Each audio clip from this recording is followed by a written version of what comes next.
Guten Tag, WAP. This is Mr. Liniger. Let's make history today as we go over Unit 4, Day 7.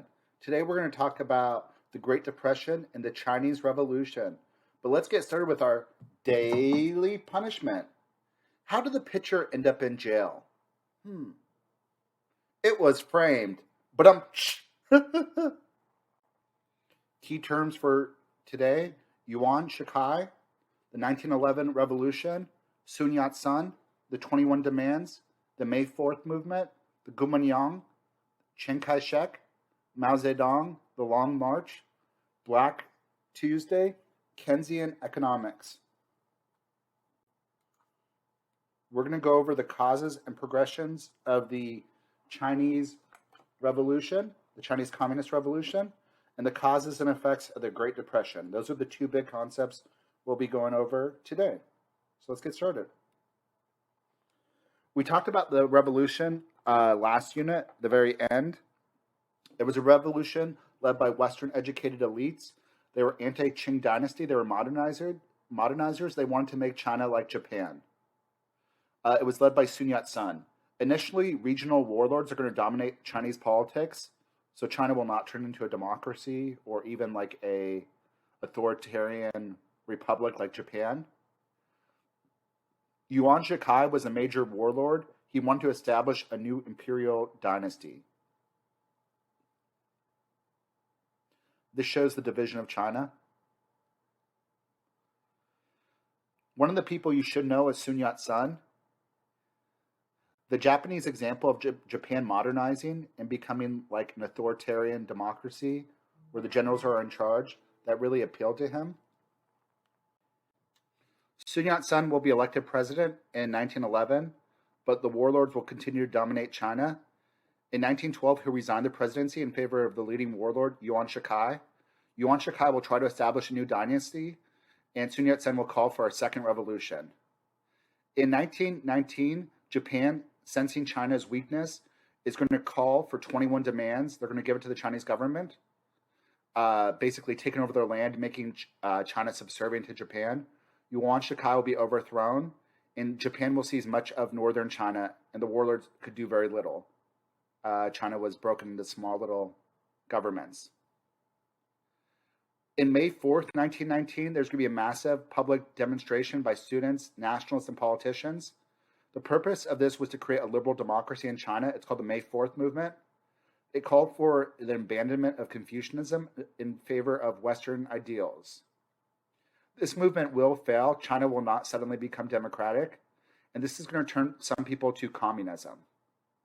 The failure of the May 4th movement is going to lead to the rise of the Communist Party, where the Communist Party of China, the CPC, is going to be formed in 1921 in Shanghai. One of the first parties to develop in China is the Guomindang. This is the Nationalist Party of China. It's kind of like a proto-fascist party, extremely nationalistic. It's going to be very militarized, and they tried to create an army to drive out the warlords. They will form an alliance with the communists in 1924, and they'll receive advisors and material assistance from communist Russia. Chiang Kai-shek will take over the ruler of the Guomindang after Sun Yat-sen dies. During this time, the warlords are dividing China into spheres of influence, and there's a chaotic economic situation in the countryside that will worsen. So we talked about the Guomindang, which is the extreme nationalist party, kind of like a little bit fascist. The other party is going to be the Communist Party, which will be led by Mao Zedong. He came from a peasant background, but he's going to join the revolutionary and nationalist movement in China. He was heavily influenced by communism and Marxism. One of the ways that Chinese communism is different than other communism is he saw peasants as the key to a successful revolution. The peasants will be the key to being the soldiers and overthrowing the government. In communism, they believe that you need to industrialize before you can have a communist revolution. But Mao thought that the exploited peasants could be the key to the revolution, and they could skip that whole phase of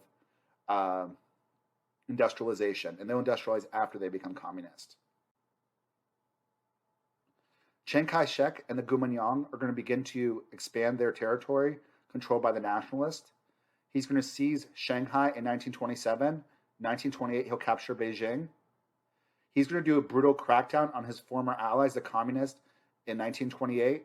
And communist Russia knew about this in advance, and they will be fine with it. They did not have communist loyalty. Mao Zedong is going to escape from the crackdown, and he's going to lead 90,000 communists on the Long March. The Long March is where they escape from the nationalists liquidating them, and they move all the way to the northwestern province in China. In that area, they'll create a state within a state, and then they'll slowly start taking over more and more land and fighting back against the Guomindang. There'll be a civil war basically from this time, 1928, up until 1949, between the communists and the Guomindang. The Civil War kind of will be put on hold during World War II, although both countries will still fight each other even during World War II, and even the Japanese will not get them to unite. And this right here, the map, shows the Long March. As you see, they were kind of in the southeastern province of China, and they escaped all the way to the northwestern province. Long, long march. I wonder if that's why it's called it. Guys, let's talk about the Great Depression. The Great Depression is going to be a huge economic event where there's 25 to 50% unemployment in the world. It's the worst economic event that's happened in world history. It's going to intensify the shakiness of Western democracies. Some of them will become totalitarian governments like Nazi Germany. And you're going to see authoritarian regimes arise in Europe and Latin America. But let's talk first about the causes of the Great Depression. The first big cause there are going to be some bank failures. The Kreuznach in Austria and the German banks are going to fail. Part of this was because the economy was slowing and the European countries and America were not loaning any money to Germany anymore. Germany couldn't pay back their reparations, so their economy is going to start going out of control. During the interwar period between World War I and World War II, Germany was making payments on their reparations. The way they were making payments on the reparations was something called the Dawes Plan, where America loaned out money to Germany, and then Germany used that money to pay back the Allies, and then the Allies used that money to pay back the loans to America. It was not a sustainable policy because basically America's getting the same money they loaned out, and it's just putting all the countries in more debt. What happened was stockbrokers saw signs that the economy was starting to slow down. It was overly inflated during the 1920s. Stockbrokers and people in the stock market usually buy stocks when they're cheap and they sell them when they're high. And throughout the 1920s, stocks kept going up and up and up.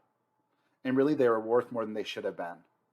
By 1921, there were starting to be some economic signs that the economy was going to slow down.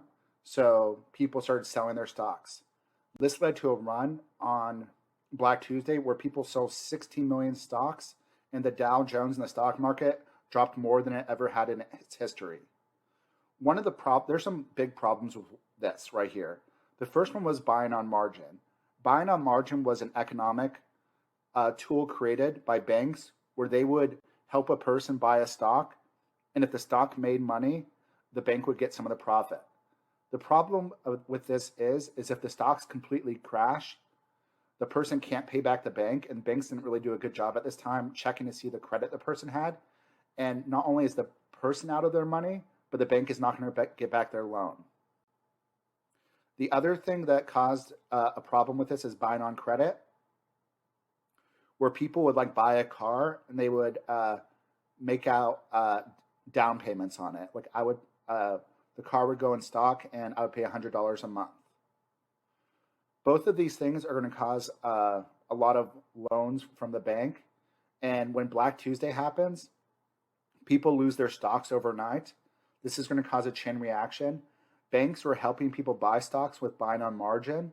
So now banks are going to lose all the money they have. Nowadays, banks have to keep a certain amount of money in their vaults.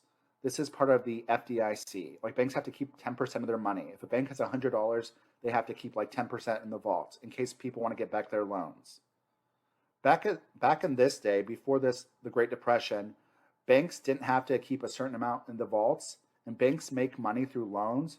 So banks would loan out almost all their money. What happens is after Black Tuesday, people are going to go to the banks to get their money out, the vaults, because they were worried because of the economic aspect. The banks didn't have the money in the vaults because they basically loaned everything out, and the banks will collapse and people will lose their life savings. Now that people lost their life savings, they can't pay for their house. Their houses will be foreclosed. Businesses can no longer get loans from banks, and businesses will start shutting down and firing people. It's going to be a chain reaction. The bank failures, Black Tuesday, they're all going to be huge events. Germany's going to suffer hugely from this. They're going to also have massive inflation. They're going to keep printing more and more money. There was agricultural overproduction during this time. Farmers are producing too much food, which drops the prices of the goods, which means they're making less money. There was overproduction of consumer goods. People were buying a lot of consumer goods in the 1920s. Once the Great Depression happened, nobody's buying anything. Most of the colonies got their money from trading raw resources, but when the Great Depression happens, European countries are less likely to buy raw resources from the colonies. Japan made their money from buying raw resources from Western nations, but what's going to happen is countries are going to start putting tariffs on their own goods. There's going to be a tariff war during the Great Depression. Countries are going to become more introverted, and they're going to start thinking about only their own economy. So, like, for example, America does the Hawley-Smoot tariff, which puts like a 50% tariff on foreign goods. And what that leads to is each country puts tariffs on their own goods, and there's no international trade. So Japan can't even buy like raw resources during this time because of all these tariffs.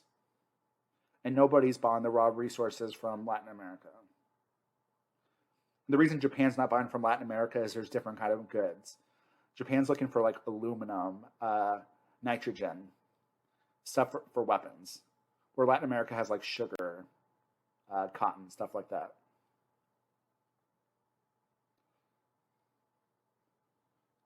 Let's talk about the economic collapse of the Great Depression. It first happened in America. We talked about that.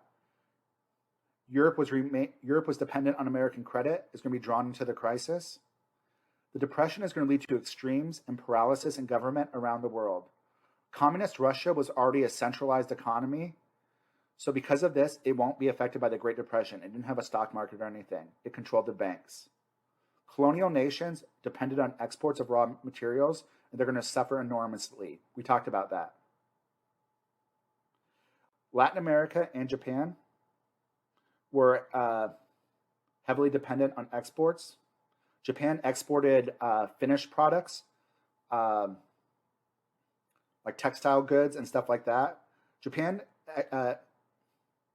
exported finished products while Latin America exported raw resources. Japan also imported a lot of raw resources for their factories. Both Japan and Latin America will have high unemployment rates. The Great Depression is going to convince a lot of the Japanese that it was the West's fault, that it was a conspiracy against them. Japan will become even more militaristic and paranoid as a result of the Great Depression. In the West, the Depression is going to prompt new government-led welfare programs, where the government's going to try to end the Great Depression by getting involved. So the government will create jobs and hire people to end the Great Depression. This is called Keynesian economics, where the government uses fiscal and economic policy to remedy unemployment.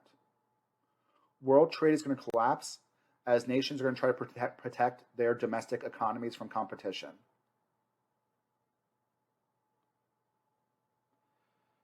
Responses to the Great Depression in Western radical parties are going to gain support, so more people will turn to communism. However, in most cases, parliamentary forms of government will weaken, but they will still stay. In France, there'll be an alliance between the socialist and communist called the Popular Front. They'll win elections in 1936. However, they weren't really able to enact any of their radical laws because they'll be opposed by conservatives who will prevent them from passing a lot of laws. In Scandinavia, Britain, Canada, Australia, New Zealand, you have the first socialist or Labour, which is Britain called the Labour Party, come to power. The governments will intervene more actively in the economy with positive results. The Labour parties will become the first influential socialist parties in the English-speaking world. In America, Franklin Delano Roosevelt is going to become elected. He also believed in Keynesian economics. He's going to create something called the New Deal. It used Keynesian economics to try to create jobs for people, like the CCC, where it gave people jobs to clean up roads and to build bridges. He did things like the FDIC, which regulated banks, so banks have to keep a certain amount of money in their vaults.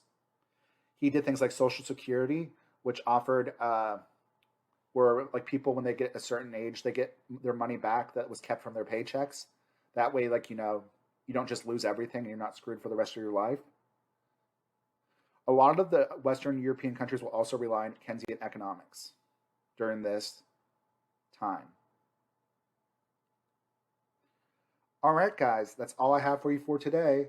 Until next time, deuces. Deuces, yeah.